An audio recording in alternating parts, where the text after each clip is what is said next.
If you've seen magic on TV in the past 5 years, you've likely seen the handiwork of Brent Braun without even knowing it. He's a behind-the-scenes master, a solver of impossible problems, a Swiss Army knife innovator who can take anything and help you make it better.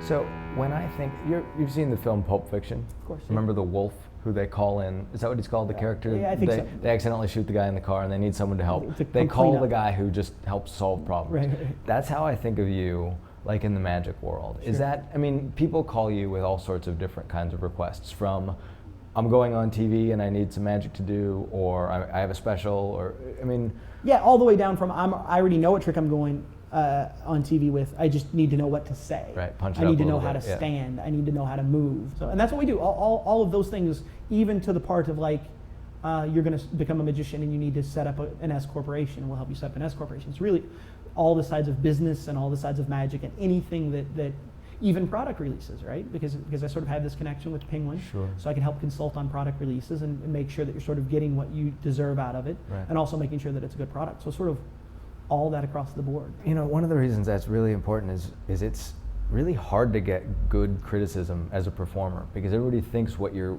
hoping to hear is how great you are. Sure. And you want the audience to tell you how great you are. Sure. You want everyone who actually cares about you to do anything they possibly can to make the show better. Sure. Your best today can get better, right? So when I bring out the best of you and we sit down and we work on the show and the show's phenomenal, and at the end of the night the audience loves it and they're on fire and they leave, my job is to call you the next morning and talk about what we can do to go one step further. That's great. What we can do to, and it sucks, right? It's tough. I've got to sort of let the timing, we have to get over the adrenaline rush of what happened last night before we had that discussion. Right. But it's extremely important, because it's the only way to continue to move forward. Because I believe that if you stop working on the show and that we write it for a year and then you do that show for 20 years, in 20 years it's not going to be as fresh as it was yesterday. Right. What's the most amazing thing you've ever seen? Oh, wow. I have to say, I saw Ricky Jay and his 52 assistants live. It had been retired, so I had a VHS of the HBO special that had been worn out because I'd watched it 3,000 times. And then there was a theater in DC doing a fundraiser. So Ricky came out and did the show one last time after he'd been retired for 8 years. So I dropped everything in my life and I drove the 8 hours to DC to see the show. I picked up a friend of mine and we made it happen. And he does in the show, he sticks playing cards, throws them into a watermelon, right? It's gonna sound weird that I'm telling you that this is the most, because it's not a magic trick. Right. But he's sticking cards into a watermelon, into the fleshy red interior of the watermelon. And then at the end, sort of, he turns it around and he's going to stick one into the thick side of the watermelon.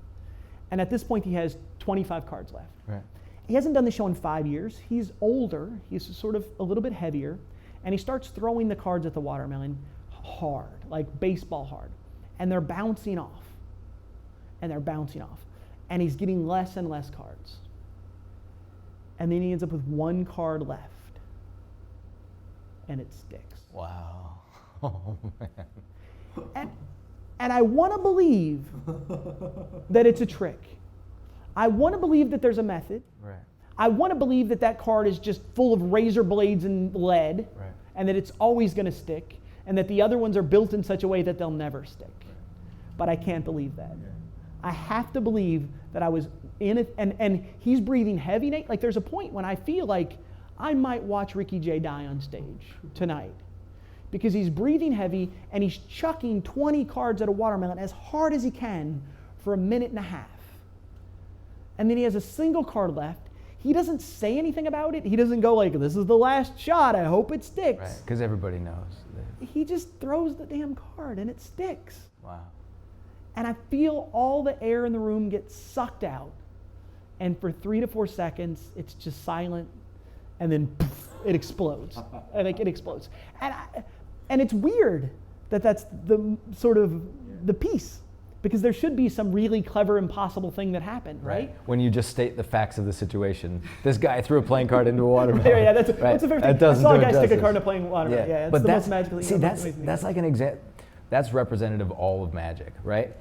You're taking something small and flimsy and insubstantial and turning it into the experience of astonishment. Do you have time to go get lunch before we? Yeah, I do, of course. Okay.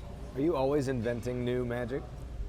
I have a list of 17 now, I think, 17 plots that I've been working on for 15 years that will eventually be sharp enough that I'll be happy with them. Right. Very similar to the card at number, very similar to the torn restore card, very similar to my 2-card transposition. Things where I feel like those are 3 that I've just clutched. Yeah. I've beat them up so hard and I've thrown them around and used them and abused them and thought about them for so long that they sort of gotten there. Right. And there are another sort of 17 plots on that list. And I'm guessing some of those are in various stages of development. Some of them you probably haven't touched yet, and they're just sort of, it's like you push them forward when you can. Most of them I've sort of touched in some way, because it's been 15 years I've been staring at this list of 22 I started with. But it can be depressing when you look at the list instead of the short list. When you look at the short list and I look at the accomplishments, Right. it's worth the time. Right. But when I look back at the 20 years and 17 tricks left to go on a 22-year, I can't finish these before I die. Right. And that's sort of depressing. You know what would be worse? Finishing the list. Right, of course. Then where do you go? What do you do the next day, right? That's the perfect response. Before we end, an update. For maybe the first time in my life, I am ahead of schedule, too far ahead of schedule. Apparently it doesn't take 3 weeks to drive across the country. So, I'm headed south, first to Kentucky, then through New Orleans to Texas, and then on, inevitably, to Las Vegas. See you tomorrow.